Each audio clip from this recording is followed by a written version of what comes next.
Hello, everyone, and welcome to this Reuters Newsmaker. My name is Lisa Yucca. I'm the European business editor of Reuters Breaking Views, and I'm delighted to be joined today by Benedetto Vigna, Chief Executive Officer of Ferrari. Benedetto, welcome. Thank you, Lisa. I'm delighted to be with you and all your guests. It's a pleasure.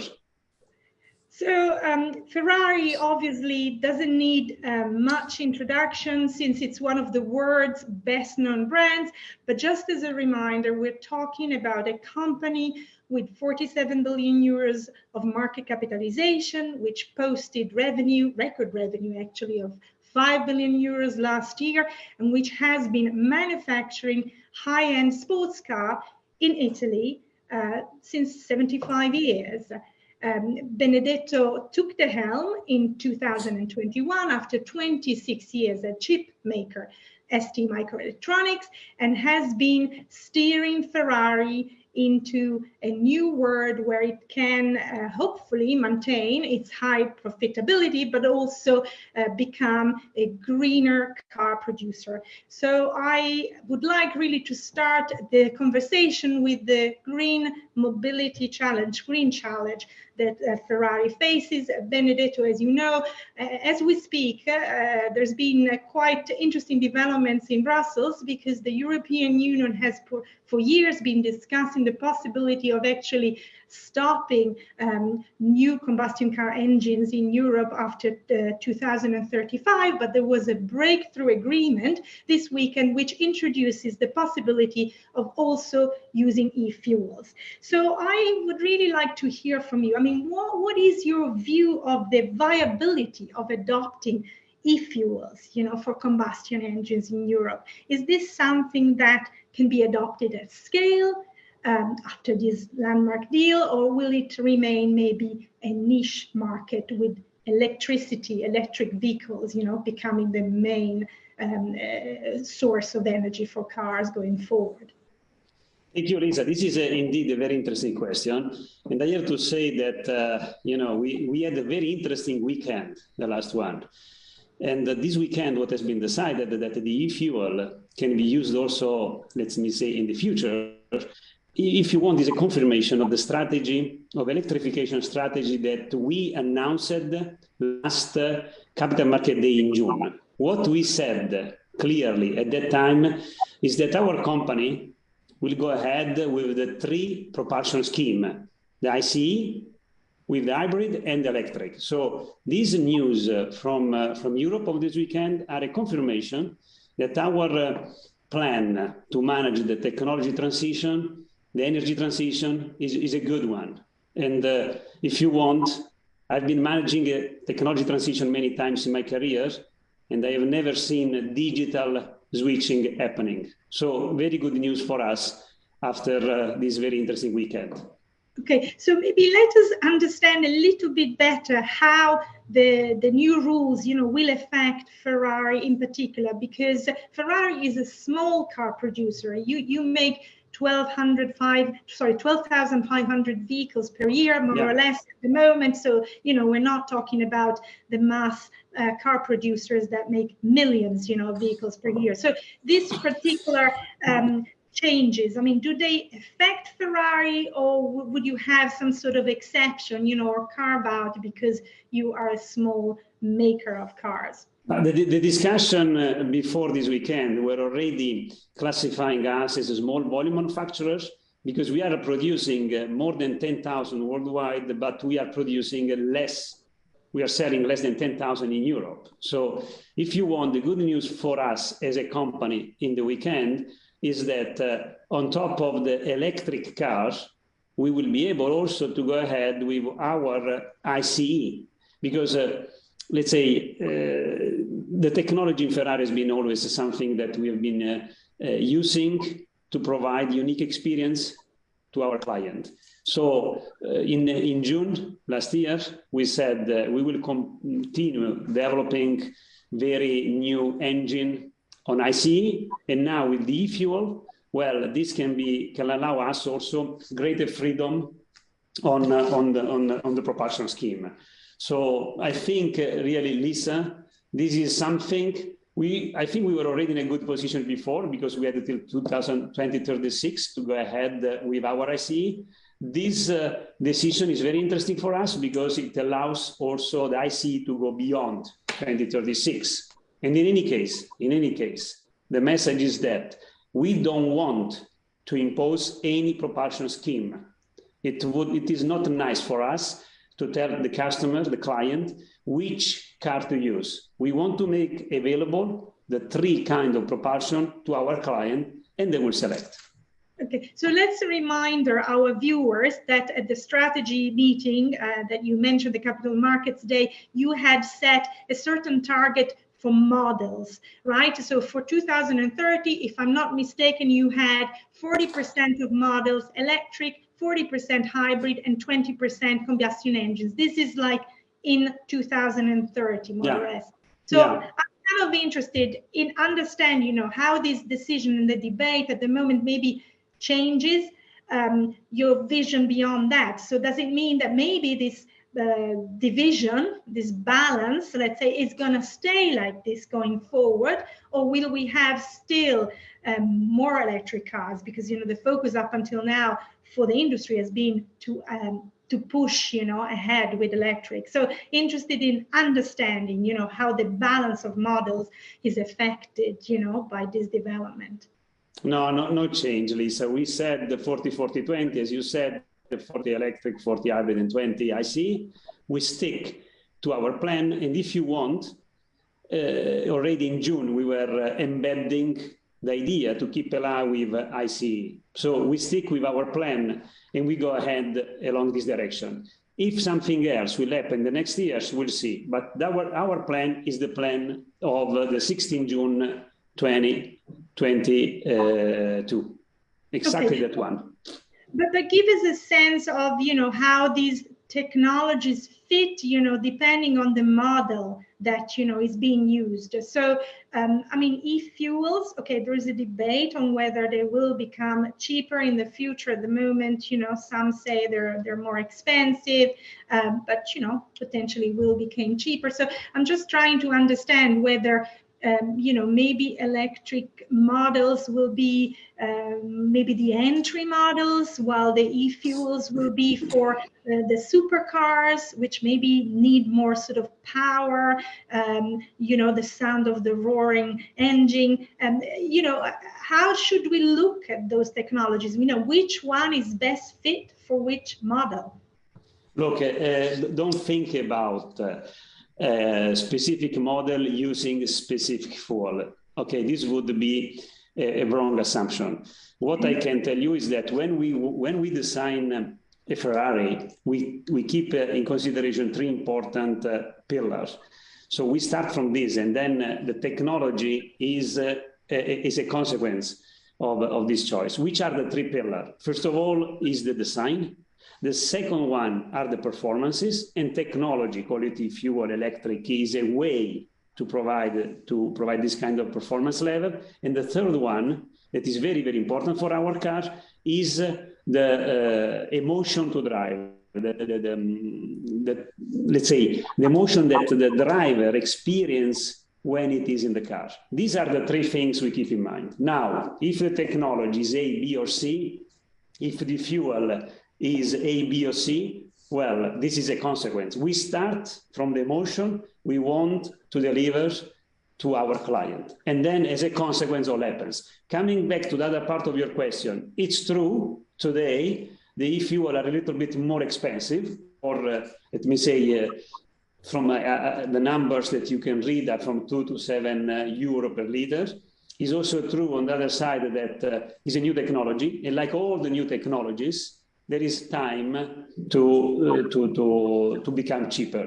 What is important for me is that in our company, we made this decision to go ahead with the 3 propulsion scheme, and we will use the technology always in a way unique to inspire and to pass those thrilling emotions to our client. That's the key, Lisa. The rest is functional to this. Okay, but just as a follow-up, I mean, since two things I would say. I mean, on one hand, as you just mentioned, you know, these fuels are at the moment more expensive than regular fuels. So does it mean they're best fit for the sort of higher end of the market, you know, where consumers are maybe less conscious about, less price conscious? That's the first question. And the second, what about the investment level for automakers? So automakers are already investing a lot to, you know, push into the electric mobility. So if we also have e-fuel as an alternative, does it mean investments go up? Okay, let's start from the second one. Clearly, let's say we highlighted it. We said how much money, how much is the capex we want, and we are going to dedicate to the execution of the strategy we laid down in June last year. In those capex was already included the development that is needed for our engine on ICE that is using any fuel, and e-fuel is something that is compatible with the ICE, the combustion engine. So the number that I gave in June, 4.4 billion euro as a capex over the period 22-26 is something that keeps alive over there. It's enough for us to go ahead with electrification and also with the ICE that is compatible with the e-fuel. The first part of your question was about the investment needed for you know, the e-fuel and the price and what are the consequences. I think that the e-fuel that is taking the hydrogen of the water and the carbon of the atmosphere and putting them together, with this new approval, I think it can receive a boost from the energy suppliers because, let's say, it's clear that for all the technology, as it has been happening all over the humankind history, when you start to do things, you learn how to do things, and then the price can go down. Clearly, if you want, we, being and acting in this sector, we have an advantage to access a little bit more expensive fuel. But I also believe that this e-fuel over the time, and there are different articles on this, the price can go down. We are working with, on one side, startup, on the other side, big players, to make sure that we are keeping the pace of this technology development, because as we said, it's important for us to provide and to be updated and to be on the leading edge of any technologies that is available for the car. I mean, if you look at the industry as a whole, however, does this deal mean that the combustion engine supply chain, you know, which is very developed in countries like Germany and Italy, in Europe, for instance, does it mean it kind of saved? Or are we still going to have a situation where a large part of the cars, you know, on the ground will eventually be electric? I mean, I don't know how the big car OEM are going to see it. What I believe, and I like this kind of, let me say, intermediate step, is that in all the technology transition, usually the transition is not digital. Okay, so the way I see it also for our world is that you will have a coexistence of two technologies that also from, if you want, from the ability of the industry to manage this situation and this transition, it's easier. So the point of view of our, of the colleague that are delivering millions of cars, I think they are better entitled than me to reply. For me, if I see the technology transition overall, is a good point to see this transition phase. So this is good for us. It's really good. Maybe one last question about this kind of alternative fuels. I mean, we are focusing on e-fuels, and you told us that Ferrari could use them. Would Ferrari also be able to use biofuels, you know, under this revised, let's say, legislation, or is that a complete different topic and different matter? Look, Lisa, the point is that we care about, the gasoline that is fitting in the car. If the gasoline is coming from the oil underground, or from the bio over the ground, or from the, if you want, from the carbon in the atmosphere. We want to make sure it's important for us that the gasoline has the right composition, the right number of octane to deliver the power we need. The engine we have and we will have will be able to be compliant with these technologies. As I said, the idea of the e-fuel that is carbon neutral, because you deliver out of the tailpipe the same amount of carbon that you take from the atmosphere, it's something that is good from an ecological point of view, and it is supporting even more our strategy of last June. This is the point. Thank you. Maybe one more question on this issue of green mobility before moving on to other topic that I'd love to discuss with you, Benedetto. I mean, you've already told us that you will unveil the first fully electric model in 2025, which is practically around the corner. Can we get a sense of again, where will you start from? Whether it's, more entry level, or maybe, Ferrari starts experimenting with, high-end tailor-made models, for its electrification journey. First of all, Lisa, I mean, we know a little bit, but I would like to say that I hear a lot of times the word Ferrari and mobility using together. No, we are not talking about mobility. Okay, this is true for other big companies, not for us. When you talk about Ferrari, you talk about a car that is unique and want to deliver unique driving emotion to our client. So we don't care. Allow me to say, it's not a functional car that is addressing the mobility needs. Coming to this, I would like to share with you today what we plan to unveil in 2025. But as a luxury company, and in a luxury, keeping the secret what we are doing is part, if you want, of the recipe. And thanks God you cannot read in my memory, otherwise you would see what is impressed in my brain. So this will be, I can tell you, a unique car. A unique because we are addressing in a unique way the way we generate energy, the way we reduce the losses, so on the technical performances, but also the way we deliver the experience to our client when it's sitting in the car, when it's moving with the car. So it will be a unique Ferrari that will address all the dimensions on the technical side, on the emotional side, and also on the design side. That's what I can tell you today. So I don't want to say which kind of Ferrari will be. It is a unique Ferrari. Okay, Benedetto, I mean, I forgot to mention to the audience at the beginning that there is a possibility to ask questions, through Slido, but I can already see that a few questions are coming through. There's one that I want to ask you because it's relevant to our conversation. I mean, obviously, the Ferrari name is linked to the Formula One word as well, very strongly linked. I mean, one person is asking, how will the green transition impact Formula One vehicles? We've spoken about, regular cars, I mean, although high end, but, what about Formula One vehicles? Formula One, it's already decided that from 2026 onward, the synthetic fuel will be used over there. Today, the content of non-natural fuel is lower.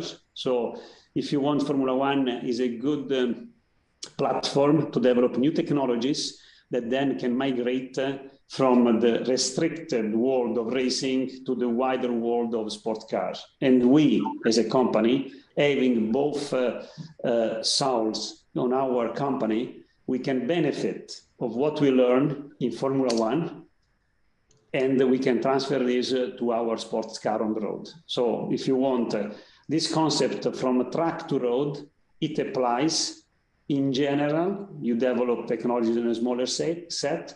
And in particular, if you want, it allows to us, because we have the two souls on our under one only umbrella. So this is the way I would reply to you. Thanks for your question. Okay, just moving ahead, because obviously we've spoken a lot about the green transition, but Ferrari operates also in a macro context, which today is particularly challenging. So just wanted to ask you how you're navigating that context. So the last 2-3 weeks we've had, for instance, very turbulent market situation, with a couple of bank crisis. I mean, Credit Suisse was just pushed into a takeover by UBS here in Europe. So when the market are so turbulent and there are questions about the financial stability, how does Ferrari rethink, for instance, liquidity management? Are you diversifying bank relationships? I mean, are you taking particular steps, to address the current turbulence? Look, let's start from the second part, the story of the liquidity and, if you want, the Swiss Russian you were referring to. Well, clearly, I'm in close contact with Antonio, the CFO of the company, and the way we manage the liquidity is in two ways.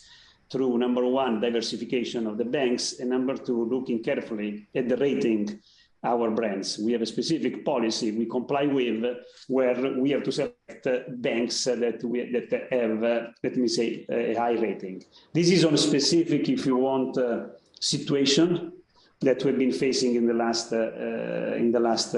if you want, hours.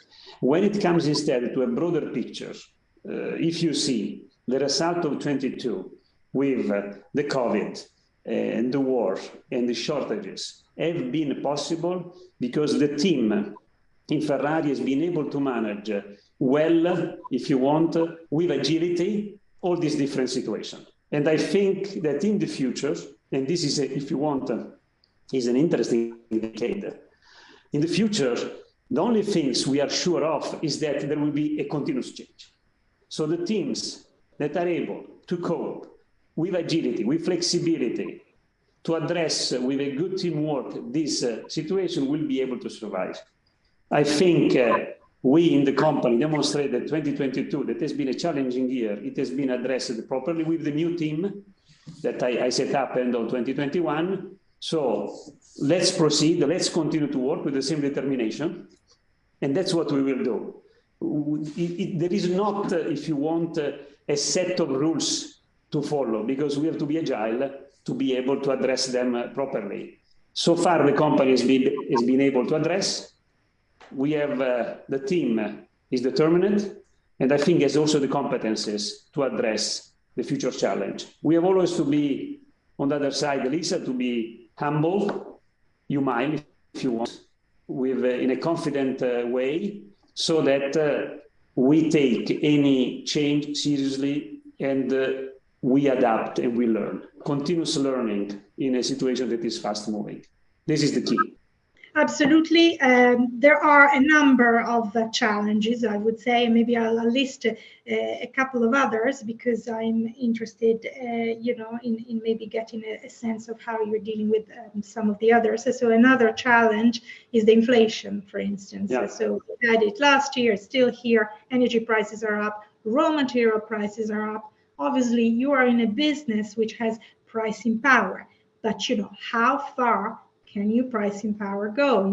How far before, how much can you pass on without hitting your margins, which I remember, you have a target for EBITDA margin of 38%, which is quite, ambitious. So, how do you deal with the inflation? Look, you said well, inflation is definitely an area of extreme attention.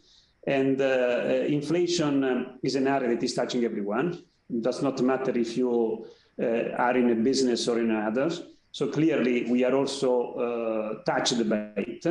Now, the degree with which we are touched may be different, but if you look, last year there has been, if you want, the inflation touched a lot the gas, the energy price.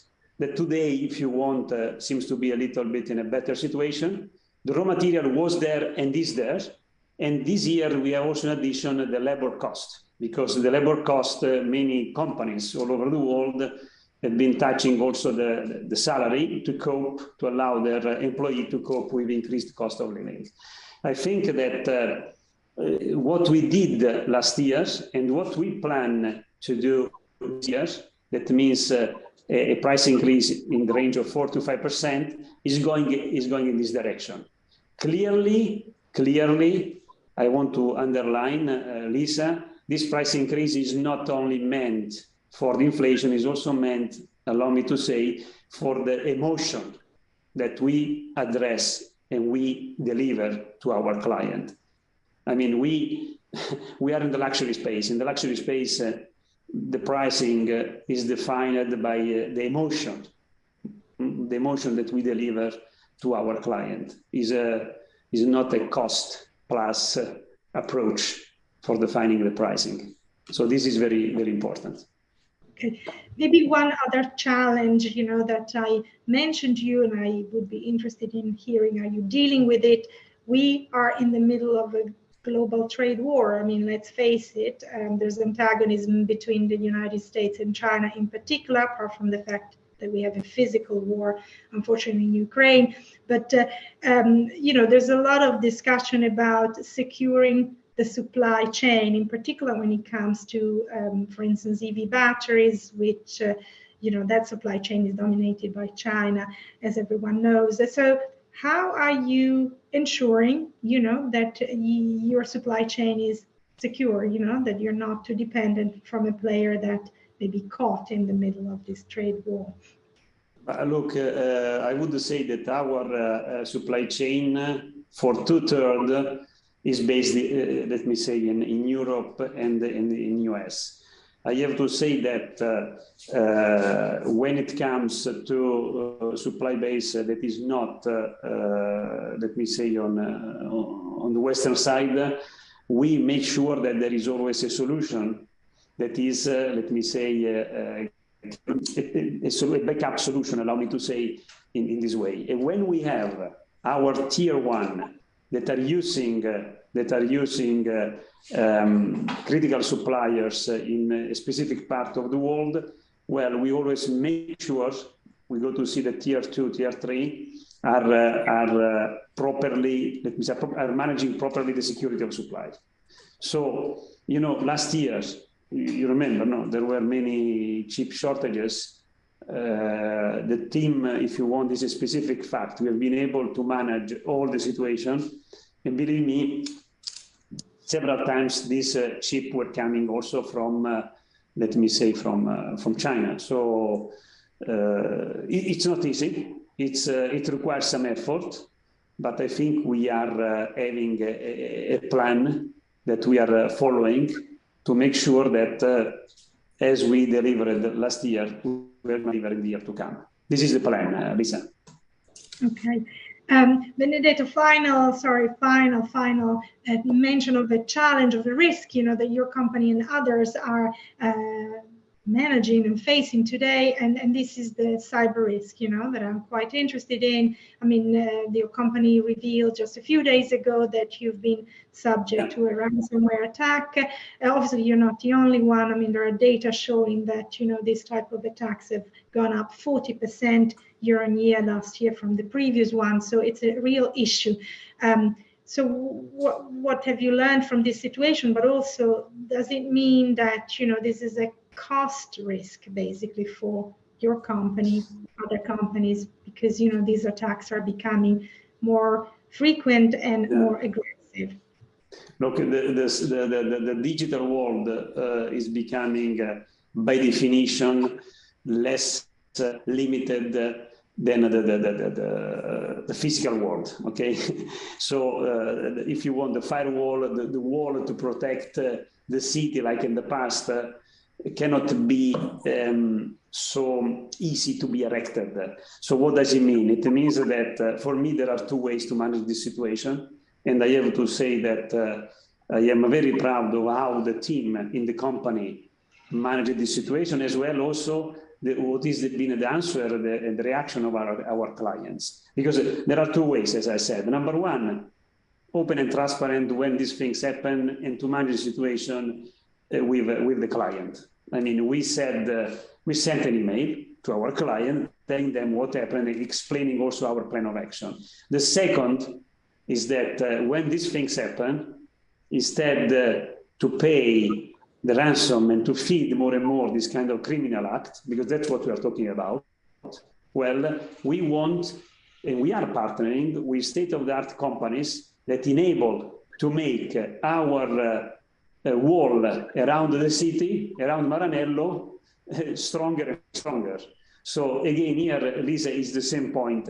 The hackers, if you want, are keep improving, and they want to find a small hole in our wall, a small hole in our wall. It's up to us to make sure that we are learning fast, we are making sure the wall are well secured, and then to manage the situation with the agility, the flexibility, and the openness that is important for the business, and also to keep a transparent relation with our client. This is the key, Lisa, because you know, the cyber world is very blurred.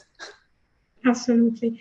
I'm going to turn now to a couple of questions from the audience, because, you know, our viewers want to get maybe a better understanding of who is the Ferrarista nowadays. So, you know, I have one person asking to what extent, you know, your targeted customer base is sensitive to, for instance, responsible sourcing of the material that you're using, you know, and how are you adapting to those requests, if there are?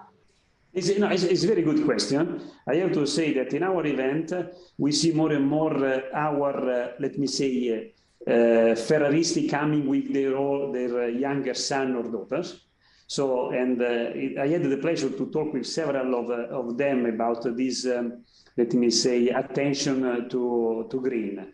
And I have to say that last year, when we said we want to be carbon neutral by end of this decade, it was also to take in consideration clearly all the inputs that we see around us, but also we see from our client. I believe that for a company like ours, a luxury company, we have to address, as we say, the 3P, the planet, the profit, and the people. And I think that the Ferrarista, and I have to say that now after 19 months I am in this company, I know many of them, they like a lot all what we are doing in terms of sustainability. Sustainability is becoming more and more important. And what we are doing in Maranello, as well as with our supplier, as well as on the product, well, is very much well seen and appreciated by our Ferrarista. Clearly, having a lot of clients, there are different perceptions from the different clients, no? They do not all share. But in average, okay, all the effort that our company is doing toward a greener world, all what we are doing, even with the creation of Bosco Ferrari, because we started in 12 October 2022, specific date, as you can, as you know. Well, all these activities are very much appreciated by our Ferraristi of different ages. Can you give us a sense, you know, of who is or how the Ferrarista has changed? I mean, obviously, it's probably a diverse clientele, but the feeling many have, and I have, is that maybe a few years ago it was predominantly male of a certain age. Maybe nowadays is a different crowd. So can you, you know, in order to understand their activity, can you give us a sense who these people are? So I'll give a few numbers, but I will be very more specific. So who is a Ferrarista? Ferrarista is as an average age of 50 years. Okay? And it's interesting to note that if you take the Ferraristi that are buying ICE cars or the Ferraristi buying the hybrid, the number is the same. We're talking about a difference of 1 month. Okay? So this is the average age. If I go to talk about the new Ferraristi that joined us, our family, in the last 4 years, I'm talking about 15,000 new Ferraristi that joined our family, our community, in the last 4 years, since 2018. Well, we are talking about a community that is 8 years younger, with a lot of female drivers. We're talking about 25%. And also we are saying another interesting number, 40% of our new customers are younger than 40 years old. So this is the pictures, if you want, of our Ferraristi.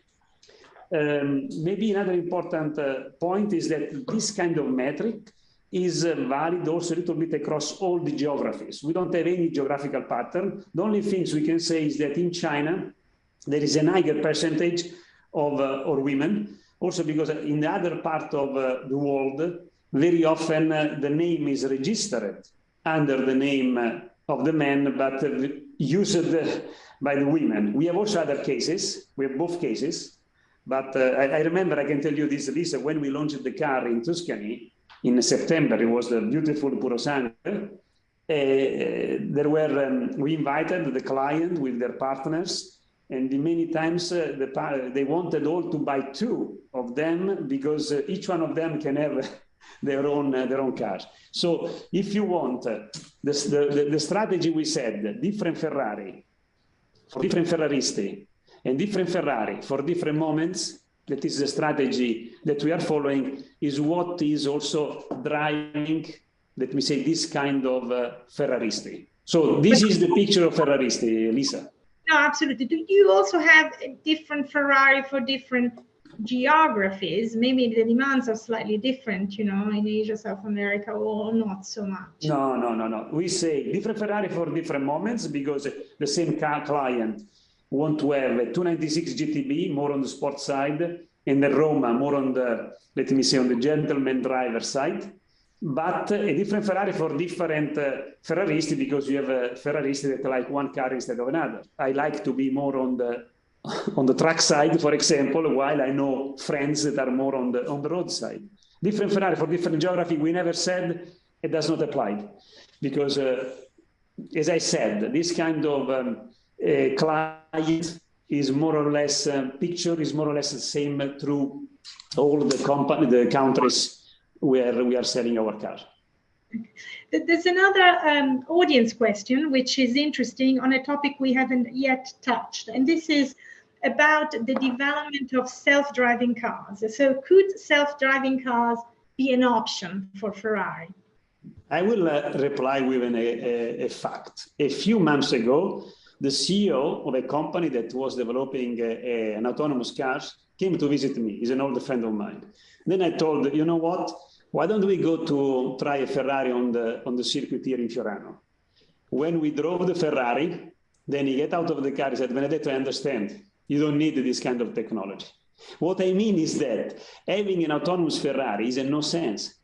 You may have autonomous for, you know, for function, like supporting the driving, but having a Ferrari that is autonomous is removing the emotion that the client want to try when you are driving the car. So this is the reason why, let's say, self-driving car is good for the bigger, for other customer maybe, but it's not for Ferrari. Understood. So maybe for buses, you know, and other type of vehicles, but not for Ferrari. We're getting towards the end of our fascinating conversation. There's still a couple of questions I want to ask you. In particular, I really want to discuss the lifestyle experience strategy, which you also have as part of your business vision. So, I mean, lifestyle is a combination of things. I mean, you have fashion shows, you have a museum, there's maybe, you know, experiences. Mm-hmm. I mean, there's theme parks. So what is the purpose of this diversification? Is it really, you know, creating a new and solid revenue stream, or just marketing? No. We don't do things to do that. So number one. There's nothing wrong with marketing, definitely. No. Look, I am we are determined to succeed in what we do. So let's say, for the sake of everyone, in our company, there are, if you want, three areas. There is the racing, where the roots of our company lie. Then there is the sport cars that we've been talking a lot during this this conference call. And the last part is that we started a few years ago is the lifestyle. So why we want to do this? This is your question. Today, we have a deep and strong emotional connection with a very large community. I'm talking about the fan. And this is all the racing fan that we have across the world, the brand admirers, and also the car owners. What we want to do, we want to grow even further this reach. We want to strengthen it. This is the point. We want to strengthen and to grow. And we want to do with addressing three clear pillars in this lifestyle. We are talking about the personal luxury goods, either hard or soft. The soft are the one that you see in our fashion show. The hard are the one that we are doing with our partner, call it Montblanc, call it Richard Mille, the watches.